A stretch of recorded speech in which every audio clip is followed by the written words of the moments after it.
اور یاد کرو جب تمہارے رب نے یہ اعلان کیا کہ وہ قیامت کے دن تک بنی اسرائیل پر ایسے لوگ مسلط کرتا رہے گا جو انہیں بدترین عذاب دیتے رہیں، بلا شبہ آپ کا رب مقرر وقت آ جانے کے بعد عذاب دینے میں دیر نہیں کرتا، اور بلا شبہ وہ بخشنے والا اور مہربان بھی ہے۔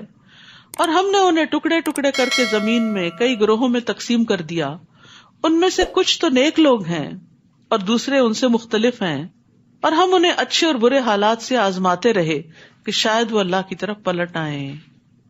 یعنی دونوں طرح کی آزمائشیں دراصل انسان کو اللہ کی طرف لانے کا سبب بنتی ہیں اگر اس کے اندر حق کی طلب ہو۔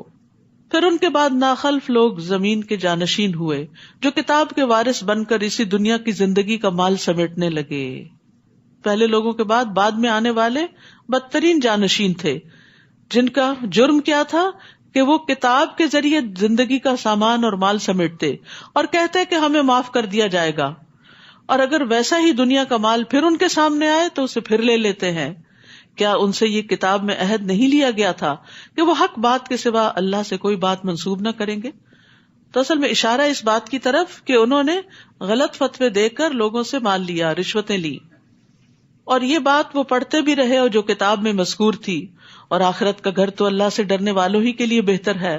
کیا تمہیں اتنی بھی سمجھ نہیں؟ افلا تعقلون، کیا تم عقل سے کام نہیں لیتے؟ جو لوگ اللہ کی کتاب کو مضبوطی سے پکڑتے ہیں اور نماز قائم کرتے ہیں تو یقیناً ہم ایسے نیک کردار لوگوں کا اجر ضائع نہیں کرتے۔ یمسکون بالکتاب، کتاب کو تھام لینا، اور تھام لینے کا مطلب کیا ہے؟ بس لے لینا اور اس کو بار بار پڑھتے رہنا، اس سے فائدہ اٹھاتے رہنا، اور اس کو پڑھنے کے بعد سب سے عام ترین چیز کیا ہے؟ نمازوں کا قیام، اپنی نمازیں درست کرنا۔ تو ایسے ہی لوگ اللہ کے ہاں مصلح قرار پاتے ہیں اور اللہ ان کا اجر ضائع نہیں کرتا۔ اور وہ وقت یاد کرو جب ہم نے ان پر پہاڑ کو اس طرح لا کھڑا کیا تھا گویا وہ سائبان تھا، اور انہیں یقین ہو چلا تھا کہ وہ ان پر ابھی گرنے والا ہے۔ اس وقت ہم نے انہیں حکم دیا کہ جو کتاب ہم نے تمہیں دی ہے اسے مضبوطی کے ساتھ پکڑو، اور جو کچھ اس میں لکھا ہے اسے یاد رکھو تاکہ تم پرہیزگار بن سکو، متقی بن جاؤ۔ اور وہ وقت بھی یاد کرو جب آپ کے رب نے بنی آدم کی پشتوں سے ان کی اولاد کو نکالا اور انہیں خود اپنے اوپر گواہ بنا کر پوچھا، کیا میں تمہارا رب نہیں؟ الست بربکم، وہ ارواح کہنے لگی کیوں نہیں، ہم یہ گواہی دیتے ہیں، اور یہ اس لیے کیا کہ قیامت کے دن تم نہ کہنے لگو کہ ہم اس بات سے بالکل بے خبر تھے۔ یہاں ایک بڑے اہم واقعے کی طرف اشارہ ہے جس کا ذکر کتاب اللہ سے ہی ہمیں ملتا ہے، بہت قیمتی معلومات میں اضافہ ہوتا ہے۔ وہ کیا کہ قیامت تک دنیا میں جتنی بھی روحیں آنے والی تھی ان کو اللہ سبحانہ تعالیٰ نے اکٹھے پیدا کر دیا آدم علیہ السلام کی پشت سے، اور پھر ان سے خود خطاب کیا، الست بربکم، کیا میں تمہارا رب نہیں؟ تو سب روحوں نے اپنے رب کو پہچان لیا اور کہا کیوں نہیں، بلا، اور پھر کیا کہا؟ ہم یہ گواہی دیتے ہیں کہ آپ ہمارے رب ہیں۔ تو اللہ تعالیٰ نے انہیں بتایا کہ یہ اس لیے یاد دہانی کرا رہا ہوں کہ قیامت کے دن تم یہ نہ کہو کہ ہمیں تو پتہ ہی نہیں تھا کہ ہمارا کوئی رب ہے۔ اور یاد رکھیے کہ اس بات کو انسان کے لاشعور میں ڈال دیا گیا، اسی لیے جن کا شعور کچھ بھی کام کرتا ہے جب وہ حق کو دیکھتے ہیں تو اپنے رب کو پہچان جاتے، انہیں رب کو پہچاننے میں دیر نہیں لگتی، جیسے نجاشی اور باقی لوگ تھے، اور اسی طرح فرعون کے جادوگر تھے۔ تو اللہ سبحانہ وتعالیٰ نے ہر انسان کی فطرت میں خیر رکھ دی ہے۔ اب آپ سوچتے ہیں کہ ہمیں یاد کیوں نہیں آتا وہ کون سا دن تھا، ہم کہاں کھڑے تھے؟ تو وہ ہمارے حافظے میں نہیں ہے، اس کے اثرات ہیں لیکن وہ حافظے میں نہیں۔ کیوں؟ اگر وہ ہمیں یاد ہو تو پھر تو ہمارا امتحان ہی ختم ہو جائے۔ یعنی ہماری کامیابی کا انحصار ایمان بالغیب پر ہی تو ہے، اسی لیے ایمان لانا جو ہے وہ بہت بڑے اجر و ثواب کا باعث ہے۔ تو اللہ سبحانہ تعالیٰ نے ہمیں پکار کر کہا کہ کیا میں تمہارا رب نہیں؟ تو ہم سب نے اقرار کیا ہوا ہے آپ ہی ہمارے رب ہیں، اور قیامت کے دن ہم جا کے یہ نہیں کہہ سکتے کہ ہمیں تو نہیں پتا تھا ہمارا رب کون سا ہے۔ یہ کوئی بھی یہ نہیں کہہ سکتا کہ ہمیں آپ کا نہیں پتا تھا تو ہم نے اوروں کو الہ بنا لیا، نہیں، وہ فطرت میں پہچان رکھ دی گئی ہے، اور انبیاء علیہ السلام آتے رہے ہیں اس سبق کو یاد دلانے کے لیے۔ یا تم یہ نہ کہو کہ شرک تو ہم سے پہلے ہمارے آباء و اجداد نے کیا تھا، ہم تو ان کے بعد ان کی اولاد تھے، کیا تو ہمیں اس قصور میں ہلاک کرتا ہے جو غلط کاروں نے کیا تھا؟ وَكَذَلِكَ نُفَصِّلُ الْآيَاتِ وَلَعَلَّهُمْ يَرْجِعُونَ. ہم اپنی آیات اسی طرح تفصیل سے بیان کرتے ہیں اور اس لیے کرتے ہیں کہ لوگ راہ راست کی طرف لوٹیں. وَاتْلُ عَلَيْهِمْ نَبَأَ الَّذِي آتَيْنَاهُ آيَاتِنَا. اے نبی آپ انہیں اس شخص کا حال سنائیے جسے ہم نے اپنی نشانیاں دی تھیں، اپنی آیات دی تھیں. فَانْسَلَخَ مِنْهَا، لیکن وہ ان کی پابندی سے نکل بھاگا. فَأَتْبَعَهُ الشَّيْطَانُ، تو پھر شیطان اس کے پیچھے لگ گیا. فَكَانَ مِنَ الْغَاوِينَ، چنانچہ وہ گمراہوں میں سے ہو گیا. تو یاد رکھیے علم آنے کے بعد بھی شیطانی وسوسے انسان کو حق سے دور کر دیتے ہیں. یہ واقعہ، یہ قصہ، یہ کہانی ایک بہت بڑے عالم کی ہے کہ جس کے پاس بہت علم تھا، لیکن شیطان نے اس کے اندر دنیا کی محبت ڈال دی. لہٰذا وہ دین چھوڑ کر، علم چھوڑ کر دنیا کے پیچھے دوڑنے لگا اور اللہ کی آیات کو اس نے بھلا دیا. تو یاد رکھیے آیات کا علم ہونے کے باوجود ان سے روگردانی کرنا یہ شیطانی عمل ہے. پتہ بھی ہے پھر بھی نہیں عمل کر رہے ان پر، کیونکہ شیطان پیچھے پڑا ہوا ہے. اور آیات کا علم ہونے کے باوجود ان سے نکل بھاگنا، ان کی پابندی چھوڑ دینا، یہ شیطان کے وسوسوں کا اثر ہوتا ہے. تو انسان جب شیطان کے وسوسے کی اطاعت کرتا ہے تو شیطان اس کو کنٹرول کر لیتا ہے، اس کی باغیں اپنے ہاتھ میں لے لیتا ہے، اس کو اپنے تابع کر لیتا ہے، اس کو پھر مزید گمراہ کرتا ہے اور اس پر حملہ آور ہوتا ہے اور اس کو اپنی پسند کے رستوں پہ لے جاتا ہے. تو سارا دین، پڑھا لکھا ہر چیز دھری کی دھری رہ جاتی ہے. اور بہت سارے لوگوں کے ساتھ یہ ہوتا ہے کہ وہ دین کی طرف آنے کے باوجود، قرآن پڑھنے کے باوجود سب کچھ بھلا کے صرف دنیا کے پیچھے بھاگ رہے ہوتے ہیں اور شیطان کے آلہ کار بن جاتے ہیں. تو اس لیے یہاں کی جو مثال بیان کی گئی ہے یہ ایک ریئل سٹوری ہے جس سے سبق دیا جا رہا ہے. فرمایا اور اگر ہم چاہتے تو ان آیات سے اس کے درجات کو بلند کر دیتے. یعنی دین کے علم سے بھی درجات کی بلندی ہوتی ہے، صرف دنیا کے مال سے نہیں، بلکہ دین کی وجہ سے جو دلوں میں لوگوں کی محبت ہوتی ہے بڑی خالص ہوتی ہے. اور مال کی وجہ سے جو لوگ آپ سے محبت کرتے ہیں وہ آپ سے نہیں کر رہے ہوتے، وہ مال سے کر رہے ہوتے ہیں. اور اگر آپ کے پاس مال نہ رہے تو وہ چھٹ جائیں، وہ آپ کو پوچھے بھی نہ، کیونکہ اب ان کو آپ سے کوئی فائدہ حاصل نہیں ہو رہا. لیکن علم والا مرتے دم تک فائدہ پہنچا سکتا ہے، لہذا اس کی قدر میں کمی نہیں ہوتی. ہم چاہتے تو ان آیات سے اس کے درجات بلند کر دیتے، مگر وہ تو پستی کی طرف جھک گیا. دنیا کی طرف جھکنا پستی کی طرف جانا ہے اور اپنی خواہش کے پیچھے لگ گیا. ایسے شخص کی مثال کتے کی سی ہے. کتا لالچ کا سمبل ہے. اگر تو اس پر حملہ کرے تو بھی ہانپتا ہے، نہ کرے تو بھی ہانپتا ہے، وہ زبان لٹکائے رکھتا ہے اور جو کوئی چیز نظر آتی ہے اس کے پیچھے بھاگتا ہے کہ شاید یہ میرے لیے ہو. ہر چیز کو سونگتا ہے. یعنی دنیا کی لالچ میں ہر اس کام کے پیچھے چل پڑتے ہیں جس سے دنیا کا فائدہ ہو، چاہے دین کے نقصان پر ہی کیوں نہ ہو. یہ ان لوگوں کی مثال ہے جنہوں نے ہماری آیات کو جھٹلا دیا، یعنی جاننے کے باوجود انکار کر دیا. آپ ایسے قصے ان سے بیان کرتے رہیے، شاید کہ یہ لوگ کچھ غور و فکر کریں. قطبی کہتے ہیں کہ ہر وہ چیز جو ہانپتی ہے تھک کر یا پیاس کی وجہ سے، سوائے کتے کے، اگر وہ تھکا ہوا تو بھی ہانپتا ہے، راحت اور سکون کی حالت تو بھی ہانپتا ہے. یعنی کتا ہر حال میں زبان لٹکاتا ہے، چاہے وہ بھوکا ہے یا پیٹ بھرا ہوا ہے اس کا. یعنی اس کی لالچ کہیں ختم ہونے کو نہیں آتی. تو ہر وہ شخص جو اللہ کی آیات کو جھٹلاتا ہے اس کے لیے یہ مثال بیان کی گئی ہے. وہ کہتے ہیں کہ اگر آپ اس کو واز کریں تو بھی گمراہی میں پڑا رہتا ہے، کرنا چھوڑ دیں تو بھی وہ دنیا کے پیچھے ہی بھاگتا رہتا ہے. جیسے کتا ہوتا ہے کہ اگر آپ اس کو نکال باہر کریں اور بھگا دیں تب بھی ہانپے گا، اگر اس کو وہیں بیٹھا رہنے دیں چھوڑ دیں تب بھی ہانپے گا. یعنی وہ مجلس میں ہو، وہ تنہائی میں ہو، اس کی سوچیں، اس کی چاہت سب کچھ صرف دنیا کے گرد گھوم رہی ہوتی ہے. ایسے لوگوں کی مثال بہت بری ہے جنہوں نے ہماری آیات کو جھٹلایا اور خود اپنے آپ پر ہی ظلم کرتے رہے. یعنی اللہ کے دین کا انکار اللہ کو نقصان نہیں دیتا. اگر ہم کوئی بات نہیں مانتے تو اللہ تعالیٰ کو کچھ بھی نہیں جاتا، وہ قابل تعریف ہے.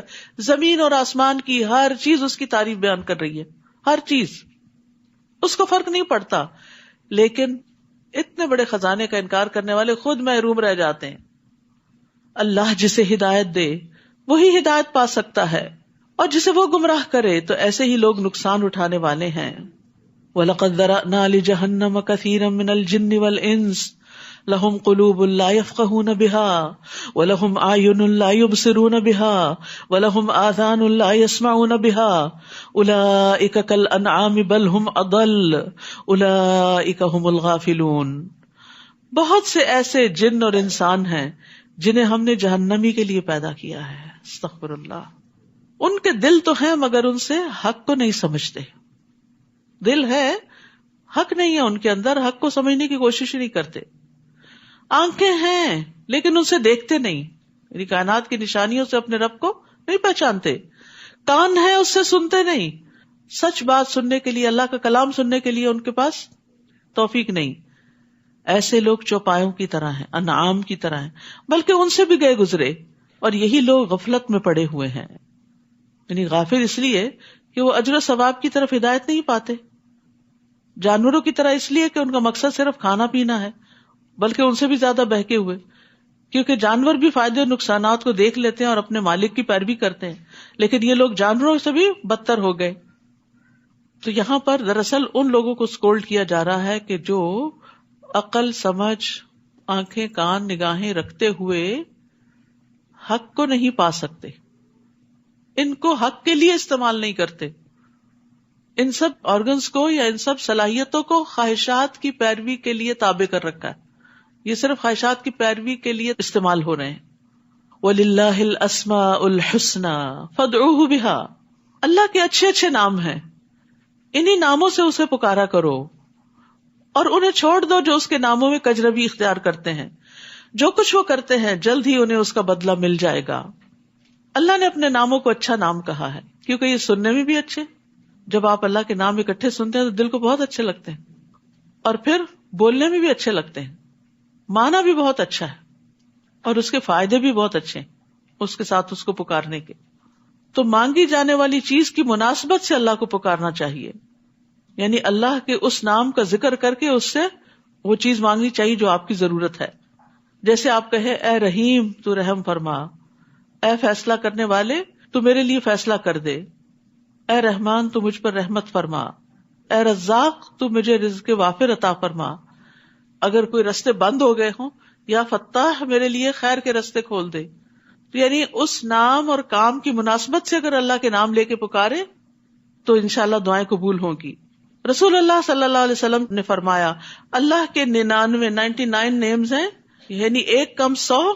جو شخص ان سب کو محفوظ رکھے گا وہ جنت میں جائے گا. احصاها کا لفظ آیا ہے، جو ان کو شمار کرے گا، یعنی جو ان کو اچھے طریقے سے پڑھے گا اور ادا کرنے کی قدرت رکھے گا، اور اس کے ساتھ ساتھ اللہ کی حدود کی حفاظت کرے گا، ان کے معنی کو سمجھے گا، ان پر ایمان لے آئے گا، تو اس کے لیے یہ جنت میں جانے کا ذریعہ ہے. اور جو لوگ اللہ کے ناموں میں الحاد کریں، اللہ سبحانہ وتعالیٰ کے وہ نام جو قرآن و سنت میں ہیں ان کو چھوڑ کر خود ساختہ نام بنا لیں تو یہ الحاد ہوتا ہے. تو جو لوگ الحاد کرتے ہیں ان کی سزا بھی بتائی گئی. فرمایا آپ ان کو چھوڑ دیں، ان کے پیچھے نہ چلے، اور پھر عنقریب وہ اپنے کیے کا بدلہ پائیں گے. اور ہماری مخلوق میں سے ایک گروہ ایسا بھی ہے جو حق کی طرف رہنمائی کرتے ہیں اور اسی کے مطابق انصاف کرتے ہیں. اللہ نے ان کی تعریف فرمائی ہے. اور جن لوگوں نے ہماری آیات کو جھٹلایا ہم انہیں اس طرح بتدریج تباہی کی طرف لے جائیں گے کہ انہیں خبر تک نہ ہوگی. استدراج کل بھی کہتے ہیں، اس کا مطلب ہے شیطان ان کے لیے اعمال مزین کر دیتا ہے اور ان کو پھر ہلاکت تک پہنچا دیتا ہے. ضحاک کہتے ہیں استدراج کا مطلب ہے کہ وہ جب کوئی نئی نافرمانی کرتے ہیں تو ہم ان کو کوئی نئی نعمت دے دیتے ہیں، ڈھیل دے دیتے ہیں. سفیان ثوری کہتے ہیں ہم ان کو نعمتوں میں فراخی اور وسعت عطا کرتے ہیں اور ان کو شکر ادا کرنا بھلا دیتے ہیں. تو جو لوگ آیات کا انکار کریں، اللہ کا انکار کریں، اس کے دین، اس کی کتاب کا انکار کریں، پھر اللہ سبحانہ وتعالیٰ ان کو اپنا آپ بھی بلوا دیتا ہے. وَأُمْلِي لَهُمْ إِنَّ كَيْدِي مَتِينٌ، اور میں انہیں ڈھیل دے رہا ہوں، یقیناً میری تدبیر کا کوئی توڑ نہیں. کیا انہوں نے کبھی نہیں سوچا کہ ان کے ساتھی محمد صلی اللہ علیہ وسلم کو کوئی جنون نہیں؟ وہ تو محض ایک کھلم کھلے ڈرانے والے ہیں. کیا انہوں نے آسمان اور زمین کی حکومت اور جو چیز بھی اللہ نے پیدا کی ہے ان میں کبھی غور نہیں کیا؟ اور کیا یہ بھی نہیں سوچا کہ شاید ان کی زندگی کی مدت قریب آ لگی ہو، ختم ہو رہی ہو؟ تو پیغمبر کی اس تنبیہ کے بعد اور کون سی بات ہوگی جس پر یہ ایمان لائیں گے؟ جسے اللہ گمراہ کر دے اسے کوئی ہدایت دینے والا نہیں، اور وہ انہیں ان کی سرکشی میں چھوڑا کہ سر ٹکراتے پھریں. لوگ آپ سے پوچھتے ہیں کہ قیامت کب قائم ہوگی، آپ ان سے کہیے یہ بات تو میرا رب ہی جانتا ہے، وہی اسے اس کے وقت پر ظاہر کرے گا، اور یہ آسمانوں اور زمین کا بڑا بھاری حادثہ ہوگا جو یکدم تم پر آ پڑے گا. یعنی قیامت کا آنا زمین پر سب سے بڑا حادثہ ہے. لوگ آپ سے یوں پوچھتے ہیں جیسے آپ ہر وقت اس کی ٹو میں لگے ہوئے ہوں، یعنی قیامت ہی کے بارے میں سوچتے رہیں. ان سے کہیے اس کا علم تو اللہ ہی کو ہے، مگر اکثر لوگ اس حقیقت کو نہیں جانتے. قُل لَا أَمْلِكُ لِنَفْسِي نَفْعًا وَلَا ضَرًّا إِلَّا مَا شَاءَ اللَّهُ، آپ کہہ دیجئے مجھے تو خود اپنے آپ کو بھی نفع یا نقصان پہنچانے کا اختیار نہیں. یہ کس کو کہا جا رہا ہے؟ نبی صلی اللہ علیہ وسلم کو. نفع نقصان کا اصل مالک کون ہے؟ صرف اللہ. نبی صلی اللہ علیہ وسلم کے پاس بھی اختیار نہیں. آپ سے جو نفع انسانوں کو پہنچا وہ وہی ہے جو اللہ نے ان کو دیا، لیکن الٹیمیٹ نفع نقصان کا مالک صرف اور صرف اللہ تعالیٰ ہے. اور بندوں سے بھی بندوں کو جو نفع پہنچتا ہے نا، اس کا بھی اللہ اذن دے تو پہنچتا ہے. اللہ ہی جو کچھ چاہتا ہے وہ ہوتا ہے. اور اگر میں غیب جانتا ہوتا، یہ پیغمبر کہہ رہے ہیں نبی صلی اللہ علیہ وسلم، اگر میں غیب جانتا ہوتا تو بہت سی بھلائیاں حاصل کر لیتا، مجھے کبھی کوئی تکلیف نہ پہنچتی، پہلے سے ہی بندوبست کر لیتا، سد باب کر لیتا. میں تو محض ایک ڈرانے والا اور بشارت دینے والا ہوں ان لوگوں کے لیے جو ایمان لے آئیں. وہی تو ہے جس نے تمہیں ایک جان سے پیدا کیا اور اس سے اس کی بیوی بنائی تاکہ اس کے ہاں سکون حاصل کرے. تو ایک عورت کا جو اہم ترین رول ہے زندگی میں وہ ہے شوہر کے لیے باعث سکون ہونا. یہ اس کی بہت بڑی عبادت ہے تاکہ وہ باہر کے بڑے بڑے کام کر سکے. باہر کی دنیا کے چیلنجز بہت بڑے ہوتے ہیں، اس کے لیے گھر کے اندر سکون چاہیے ہوتا ہے، لیکن ہم اپنے کاموں کو بہت بڑا سمجھتے ہیں. اس کا یہ مطلب نہیں کہ بیوی کو سکون نہیں چاہیے اور اس کو سکون نہیں حاصل کرنا چاہیے، اس کی طلب نہیں ہونی چاہیے. نہیں، یہ تو دو طرفہ ہی ہوتا ہے، لیکن بیوی کا رول اس میں زیادہ ہے. گھر کو پرسکون کرنے میں بیوی کا رول کہیں زیادہ ہے مرد سے. مرد تو مہمان کی طرح سارا دن کے بعد کام کر کے آتا ہے، پھر رات گزار کے پھر صبح کام پہ چل پڑتا ہے. تو اس لیے گھر کی ذمہ داری چونکہ عورت پر ہے اور گھر کا سکون بھی عورت مینٹین کرتی ہے، تو اس کی طرف اسے متوجہ کیا گیا. پھر جب کسی مرد نے اپنی بیوی سے صحبت کی تو اسے ہلکا سا حمل ہو گیا، پریگننسی ہو گئی، جس کے ساتھ وہ چلتی پھرتی رہی. پھر جب وہ بوجھل ہو گئی یعنی آخری مہینوں میں، تو دونوں اپنے رب سے دعا کرنے لگے کہ اگر تو ہمیں تندرست بچہ عطا کرے تو یقیناً ہم شکر کرنے والوں میں سے ہوں گے. پھر جب اللہ نے انہیں تندرست لڑکا دے دیا تو وہ اللہ کی بخشش میں دوسروں کو شریک بنانے لگے، جبکہ اللہ ایسی چیزوں سے بلند تر ہے جو یہ لوگ شریک ٹھہراتے ہیں. ایشرکون ما لا یخلق شیئا وہم یخلقون، کیا وہ ایسی چیزوں کو شریک ٹھہراتے ہیں جن کا کسی چیز کو پیدا کرنا تو درکنار وہ خود پیدا کیے جاتے ہیں. یعنی اگر انسان کو ہی شریک ٹھہراتے ہیں تو انسان تو خود پیدا کیا جاتا ہے، تو اللہ کے برابر کیسے ہو سکتا ہے؟ بنانے والا اور بننے والا ایک تھوڑی ہوتے ہیں. بلا یستطیعون لہم نصرا ولا انفسہم ینصرون، وہ نہ تو ان کی مدد کر سکتے ہیں اور نہ ہی اپنی مدد کر سکتے ہیں. یعنی جن ہستیوں کو بھی، جن چیزوں کو بھی، جن پتھروں یا لکڑی کے بنائے ہوئے بتوں کو لوگ حاجت روا اور مشکل کشا سمجھتے ہیں، تو یہ دراصل اپنے آپ کو ہی دھوکہ دے رہے ہیں. کوئی کسی کی مدد نہیں کر سکتا غائبانہ طور پر، اور نہ ہی کوئی اپنی مدد کر سکتا، وہ بھی اللہ ہی کرتا ہے. اگر تم انہیں راہ راست کی طرف بلاؤ تو تمہاری پیروی نہیں کریں گے. تم انہیں بلاؤ یا خاموش رہو، تمہارے لیے ایک ہی بات ہے. جن لوگوں کو تم اللہ کے سوا پکارتے ہو وہ تمہاری طرح کے بندے ہیں. اگر تم اپنے دعوے میں سچے ہو تو ضروری ہے کہ جب انہیں پکارو تو وہ تمہیں اس کا جواب دیں. الہم رجل یمشون بہا ام لہم ایدی یبطشون بہا ام لہم اعین یبصرون بہا ام لہم آذان یسمعون بہا قل ادعوا شرکاءکم ثم کیدون فلا تنظرون. کیا ان کے پاؤں ہیں جن سے وہ چلتے ہوئے، جن کو یہ پکارتے ہیں، جو بت کھڑے کیے ہوئے انہوں نے جگہ جگہ اور ان سے مرادیں مانتے ہیں اور دعائیں کرتے ہیں، یہ بتائے کہ کیا وہ کہیں چلتے پھرتے بھی ہیں یا بس کھڑے ہی رہتے ہیں ایک جگہ پر؟ یا ان کے ہاتھ ہیں جن سے وہ پکڑتے ہوں، یا ان کی آنکھیں ہیں جن سے دیکھتے ہوں، یا ان کے کان ہیں جن سے سنتے ہوں؟ آپ ان سے کہیے کہ اپنے سارے شریکوں کو بلاؤ اور میرا جو کچھ بگاڑ سکتے ہو بگاڑو اور مجھے مہلت بھی نہ دو. تو یہاں پر اللہ سبحانہ تعالیٰ نے پاؤں، ہاتھ، آنکھوں اور کانوں کا خاص ذکر کیا ہے، کیونکہ یہ ہدایت حاصل کرنے کے خاص ذرائع ہیں، علم کے حصول کے لیے، کوشش کرنے کے لیے، دوسروں کی مدد کرنے کے لیے.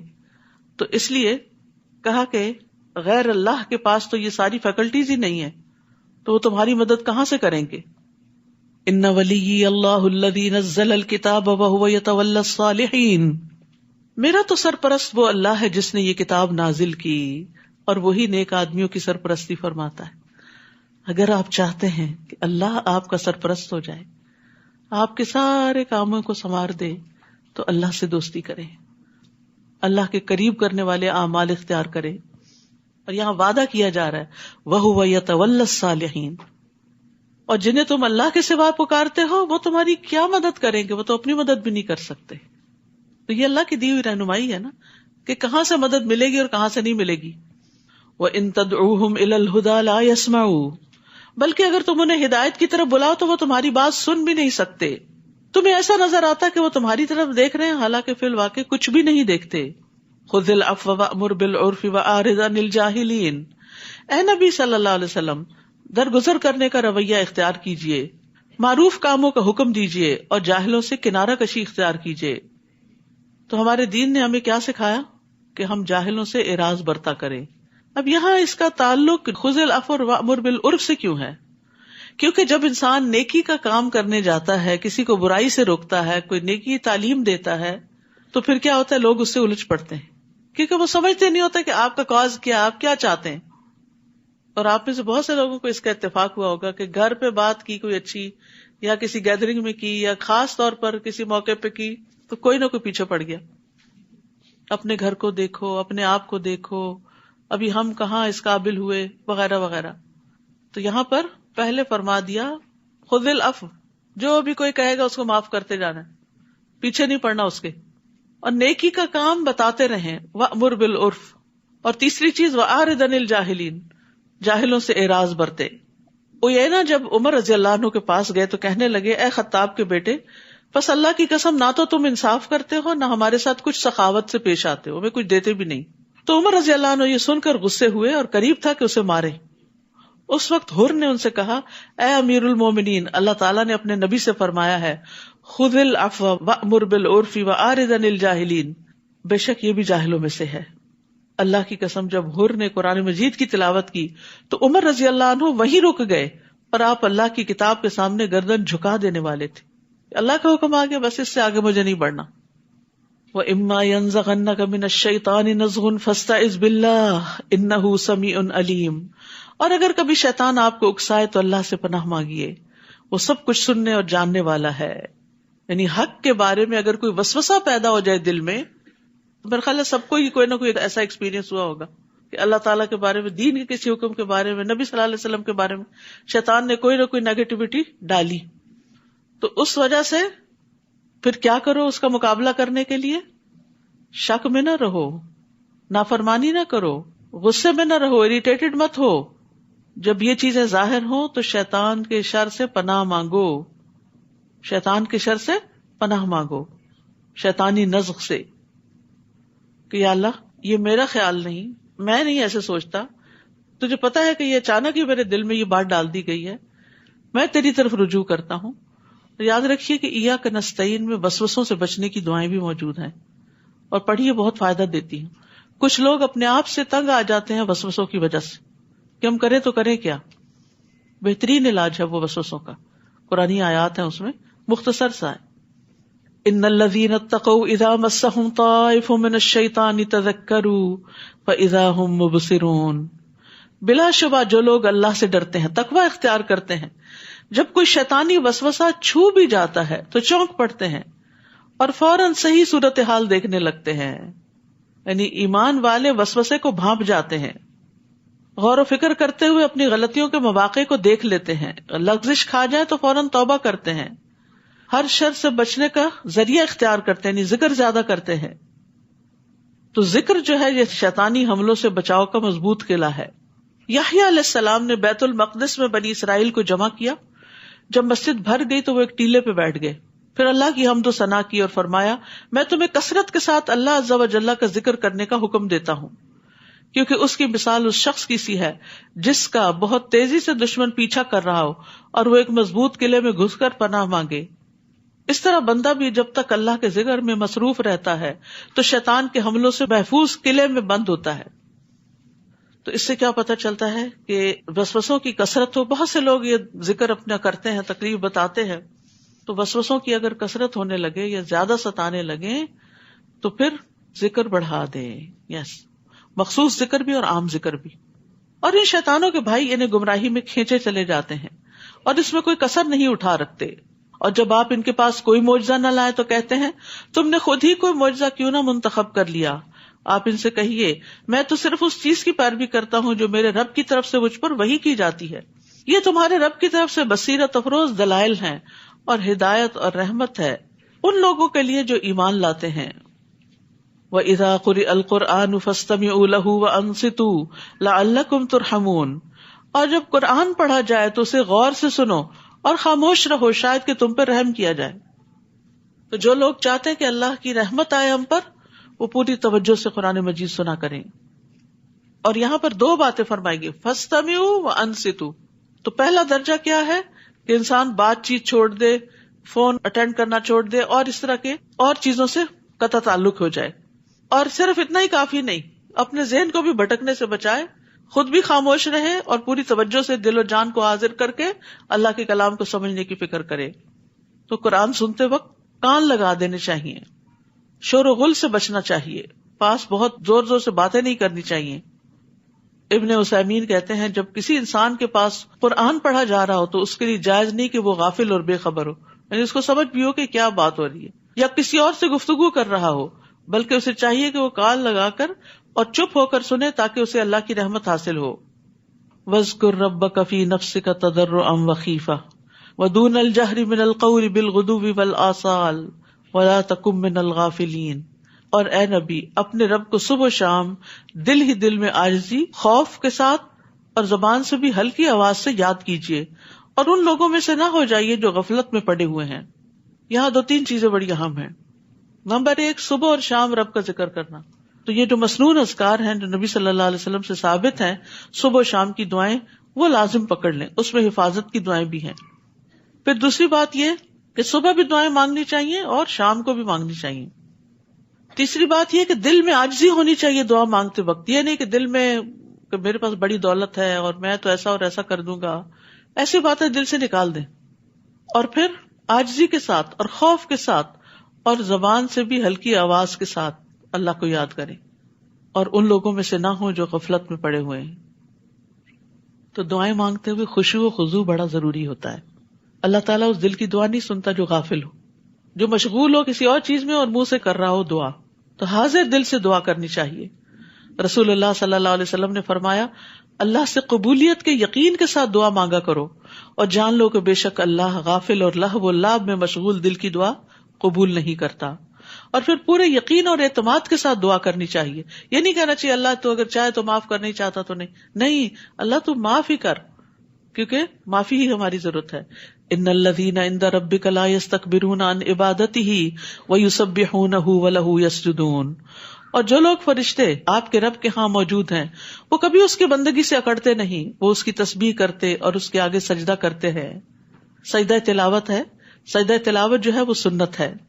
نبی صلی اللہ علیہ وسلم اس کا اہتمام کرتے تھے. حضرت ابن عمر کہتے ہیں کہ نبی صلی اللہ علیہ وسلم قرآن کی قرات کرتے، بس آپ اس سورت کی قرات کرتے جس میں سجدہ ہوتا تو آپ سجدہ کرتے، ہم بھی آپ کے ساتھ سجدہ کرتے، حتیٰ کہ ہم میں سے بعض کو اپنی پیشانی رکھنے کی بھی جگہ نہ ملتی تھی تو وہ کیا کرتا دوسرے کے اوپر یا جھک کے بس اشارے سے سجدہ کر لیتا تھا. تو اب آپ ایسا کیجئے کہ اپنی اپنی جگہوں پہ جھک جائیے. میں بھی اس طرف منہ کر کے اس قبلے کی طرف جھک جاتی ہوں، اگرچہ اس کے لیے قبلے کی طرف ہونا شرط نہیں. جہاں آپ بیٹھے ہیں قرآن پڑھ رہے ہیں تو آپ اس میں جھک جائیے. اس سجدے میں جاتے ہوئے اللہ اکبر کہتے ہیں، اٹھتے ہوئے نہیں کہتے. اور سجد وجہ للذی خلقہ وشق سمعہ والی دعا بھی پڑھ سکتے ہیں، ورنہ سبحان ربی الاعلی بھی کر سکتے ہیں 3 دفعہ. اور اس میں سلام بھی نہیں ہے. ٹھیک ہے.